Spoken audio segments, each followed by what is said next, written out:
Hello everyone, I'm Jack Fisher and welcome to my world. And once again, I'm both overwhelmed and in awe of WandaVision.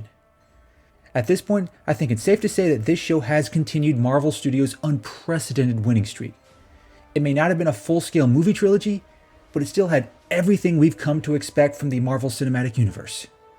There was drama, there was action, complete with top-notch production values. There was also heart, more so than in WandaVision than in most MCU movies.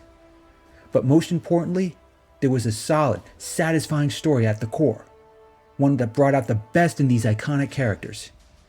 Because if you didn't appreciate Wanda Maximoff before this show, you have no excuses now. Between her story, as well as the stellar acting of Elizabeth Olsen and Paul Bettany, WandaVision did plenty to match and exceed Marvel Studios' sky-high standards. And yet, it still found a way to be special. Even after the spectacle that was Avengers Endgame, this show found a way to leave an impact. And that's what I want to highlight. But I also want to do some speculating and theorizing, because while much of my previous theory was off, one part did actually land. And I hope to build on that when looking forward to the future of the MCU. Now, as I've done with my previous WandaVision reaction videos, I want to give a standard spoiler warning. But seriously, if you haven't seen this show from start to finish, now is the time to catch up. Because it's a hell of a journey, and the last thing I want to do is undermine its impact. Because make no mistake, this finale hit hard, both in terms of action and drama. It was by far the most action-packed episode of the series. Everything that had been building between Wanda and Agatha Harkness, as well as Vision and the newly minted White Vision, it all comes to a head in this episode. And it's a truly remarkable spectacle. If you like magic and flying robots, you'll have plenty to enjoy here. Because after revealing the extent of Wanda's power in the last episode, Agatha makes her intentions clear. She wants that power for herself. And she's willing to do anything to get it. This includes taking it by force, and it even includes offering to let her keep her cozy little pocket universe built around sitcom tropes. But her approach also included threatening her children. Now, needless to say, Wanda didn't take kindly to that. And despite her lack of training in the mystic arts, she goes all out in fighting back. It's flashy and volatile, but it's also deeply personal. And Agatha makes it a point to reveal the personal toll that Wanda has endured. She reveals the extent of the pain she caused to the people of Westview. She also revealed that neither Vision nor her children could exist outside this world she created. There was no way around it. Whatever she does, she has to face reality. The painful, non-sitcom kind of reality that doesn't all work out in the end. Everything Wanda did to this point, she did out of grief and heartbreak. Even though she got to experience some joy and happiness for herself, it all came at a cost. And that's a common theme in the MCU. Getting what you want, whether it's defeating Thanos, creating your own pocket reality, or even becoming king of Wakanda. It always comes at a price, and that price can be very painful. Wanda experiences that in plenty of ways, but so does Agatha. That's part of what makes this fight so epic. Agatha too has to feel the personal toll of what she's doing. Both she and Wanda want this power, the power of the Scarlet Witch, and they want it for something bigger. But only one of them can seize that power. And ultimately, Agatha isn't defeated, but she is outwitted in a brilliant ploy that I won't spoil. In addition, the outcome does leave the door open for her to return in some form, even if it's only as a nosy neighbor. And the battle between Vision and his sword-sponsored counterpart is just as powerful. It also has a personal touch in the sense that Vision now has to grapple with some distressing implications, because together, their mere existence is a big problem. You see, one Vision was created from the lifeless remains of his body, devoid of his memories, feelings, and the connections he made beforehand. But the other was created by Wanda through her power, one with the personality, identity, and heart of the Vision that she loves and that we, the audience, love.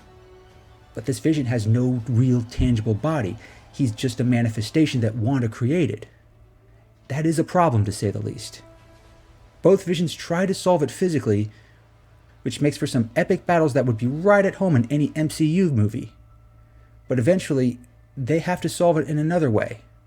That's where the whole Ship of Theseus discussion comes in. If you're a philosophy buff, you already know the confounding factors behind that.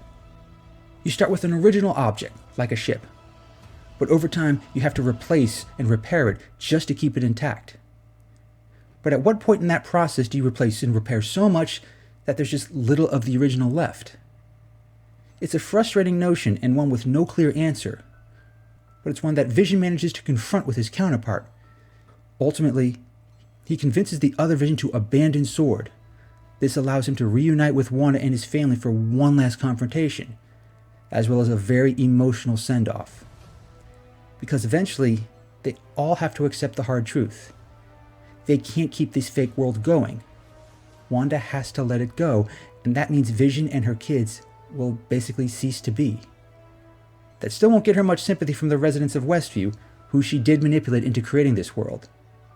But even they got a sense of just how much pain Wanda was in. It's a moment that really gets drawn out, and both Paul Bettany and Elizabeth Olsen's acting talents really shine here. Together, they share a beautiful moment that sounds like a tearful goodbye, but it doesn't feel absolute, and if the post-credit scenes are any indication, there may still be a chance for Wanda to reunite with her family. It's sad but satisfying, solemn but hopeful, perfectly balanced, as all things should be in the MCU. It might not have vindicated the many fan theories that have been floating around, including my own, but it still delivered in all the ways that mattered. And, true to MCU tradition, it sets up so much more for the future, and not just with respect to Wanda. Monica Rambeau has officially upgraded herself in multiple ways. While she didn't get to do much in the final battle, she did get to show off some fancy new powers, hinting that she's poised to become Spectrum or Photon in Captain Marvel 2. And within that same reveal, we also learned about the Darkhold, a magical book familiar to many Marvel fans, and one that's very likely to be involved in Doctor Strange and the Multiverse of Madness. There's even a post-credit scene that hints that Wanda will continue training in the mystic arts. Now that she's embraced her role as the Scarlet Witch, she's poised to refine her talents, which, to this point, have been frustratingly vague.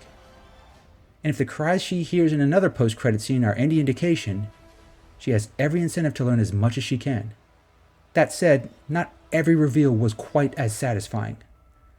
The revelation about Quicksilver, or fake Pietro as Agatha called him, was decidedly underwhelming. It turns out he was just some random guy who Agatha dressed up as Pietro to fool Wanda. It's not exactly satisfying. He's not the Quicksilver from the Fox movies that we all know and love, and it was a bit of a waste of Evan Peters' talents. It also offered no hints about mutants or the multiverse in general. However, that's likely a story that will unfold entirely separately from this one. While I was hoping for more with Quicksilver, I was nonetheless satisfied with how the finale tied things up. It focused primarily on Wanda and Vision. And that's fitting, because this is their story. This was their journey. It was emotional, dramatic, mysterious, and heartbreaking. And it worked. It did a great service to both characters. But the question remains, where do they go from here? What does the MCU do to build on this? Because like the movies that came before it, it leaves plenty to work with. This is where I have a few theories. Some much dumber than others, but I'm also somewhat encouraged this time. Because in my last video, I theorized that all or part of the Soul Stone was in Wanda, and this episode revealed that to be partially true.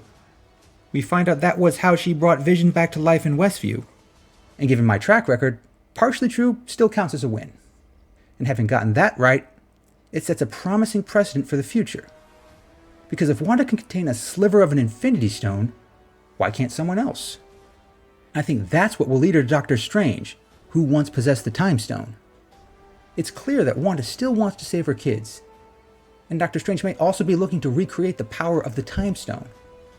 But doing so requires a journey into the multiverse, and possibly a confrontation with some very angry entities like Nightmare or Mephisto, who were teased throughout this show. And beyond that story, I suspect other characters will face a similar issue. Like Monica, Carol Danvers got her power from an Infinity Stone. And now that their paths are poised to cross, as hinted in a mid-credit scene, that power will make them both a target.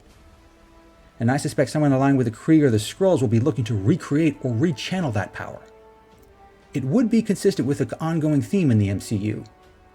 The destruction of the Infinity Stones was a big event, and the consequences of that decision are starting to take hold. WandaVision was just the first, but I don't think it's going to be the last. Now again, I may be dead wrong about this. I usually am when it comes to speculation like this. But whatever happens, I'm very excited about the future of the MCU. WandaVision was such an incredible ride with many twists, turns, and loops, as well as some catchy music. It's another marvelous achievement from Marvel Studios, and I eagerly await whatever follows. Thanks for watching, everyone, and thanks for joining me in my world. Please remember to like, comment, and subscribe. Take care, and stay safe.